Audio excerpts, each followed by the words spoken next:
أكبر دليل إن بعد الثورة الإعلام الداخلي والخارجي قسم الشعب المصري لجزئين، جزء مع الدولة وجزء ضد الدولة. مش هنخوض في الموضوع ده عشان ما نروحش في داهية يعني. نقولها بصراحة، أغلب القرارات لا ينبغي أن تطرح على العوام لأخذ آراء نابعة عن جهل، عن عاطفة أو عن ميول شخصي. فما ينفعش نطرح كل شيء على العوام، فمنهم الجاهل ومنهم الفاسق ومنهم الفاسد، ولا ينبغي لهؤلاء أن يكون رأيهم مهما لمجرد إنهم الأغلبية. ده رأيي الخاص وما بلزمش حد بيه، كما لا ألتزم أنا بالرأي العام. احنا ربنا مدينا عقل علشان نفكر بيه مش علشان نحشيه. أهلا وسهلا بيكم في جلسة وعي جديدة.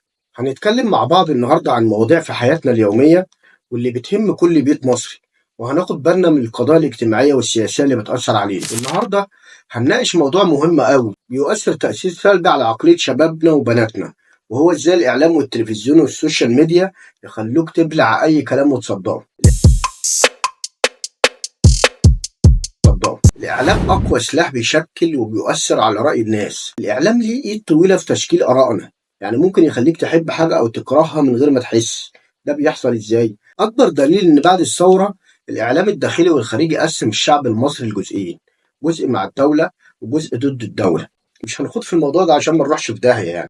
ليه بنصدق الكلام ده؟ وليه مش بناخد بالنا إن في حاجات كتير بتتقال عشان مصلحة معينة؟ علشان ما بنراجعش ورا أي خبر بنقرأه أو ورا أي مذيع بنسمعه. فإزاي نفرق بين الصادق والكاذب؟ علشان نعرف الحقيقة لازم نبقى شكاكين شوية. ما تاخدش أي خبر على طول، لا في التلفزيون ولا على السوشيال ميديا. اسأل المصدر ده موثوق ولا لأ، ونسأل نفسنا هو ليه بيقول الكلام ده. احنا ربنا مدينا عقل علشان نفكر بيه مش علشان نحشيه. فلازم تشوف الصفحات الرسمية، قارن بين المصادر، واسأل خبراء في المجال ده أو ناس يعني حتى عندها خبرة فيه. بالظبط كده، لو لقيت خبر مش عاجبك ما تتسرعش، دوس على وقف التشغيل وقول لنفسك هتأكد منه الأول.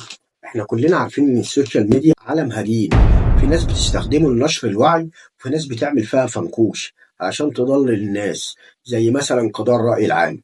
أكبر كذبة في تاريخ البشرية فكرة الرأي العام. ليه بقى؟ فهو ليه شبه كبير بفكرة الديمقراطية، أفكار وهمية بيتم نشرها ويتبناها الناس على إنها حقائق وأمور واقعية.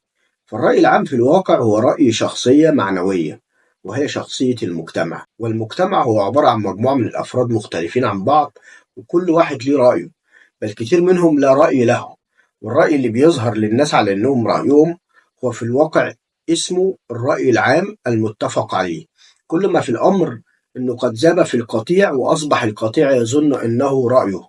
الرأي العام خطأ، هو رأي الأغلبية لكن من المعلوم وبتجربة الواقع إن الأغلبية دايما لو كانت على باطل، إذا ماذا نفعل برأي العقلاء؟ وماذا نفعل في أفكار الصالحين والأتقياء والأذكياء؟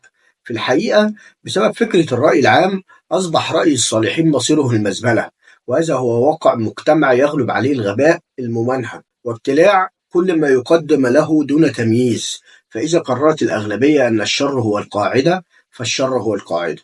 نقولها بصراحة، أغلب القرارات لا ينبغي أن تطرح على العوام لأخذ آراء نابعة عن جهل، عن عاطفة أو عن ميول شخصي. فما ينفعش نطرح كل شيء على العوام، فمنهم الجاهل ومنهم الفاسق ومنهم الفاسد، ولا ينبغي لهؤلاء أن يكون رأيهم مهما لمجرد إنهم الأغلبية.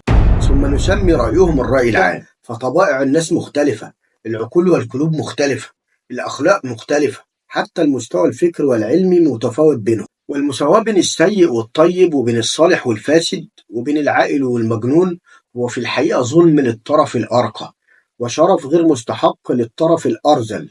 ومن العدل ألا يكون للمجتمع رأيا فالمجتمع عليه التطبيق فقط. تطبيق إيه بقى؟ تطبيق أفكار العقلاء والالتزام بما يفرضه الحق دون ظلم ودون تسلط فئة على أخرى دون وجه حق. تمام كده؟ فالعدل هو إعطاء كل ذي حق حقه، والمجتمع العادل أفضل من مجتمع ينادي بالمساواة. فأنا أتقبل حقيقة وجود الجهل وأتفهم ذلك، لكنني أرفض تمجيده، ولا أتقبل فكرة حقه في القرار والسيادة. ده رأيي الخاص وما بلزمش حد بيه، كما لا ألتزم أنا بالرأي العام. فالخلاصة يا شباب، خليكم صحيين، ما تصدقوش أي حاجة إلا بعد ما تتأكدوا منها، واعرفوا إن في ناس بتلعب في عقولنا عشان مصالحهم، فإحنا لازم نبقى أذكى منهم. سنلتقي إن كان في العمر بقية.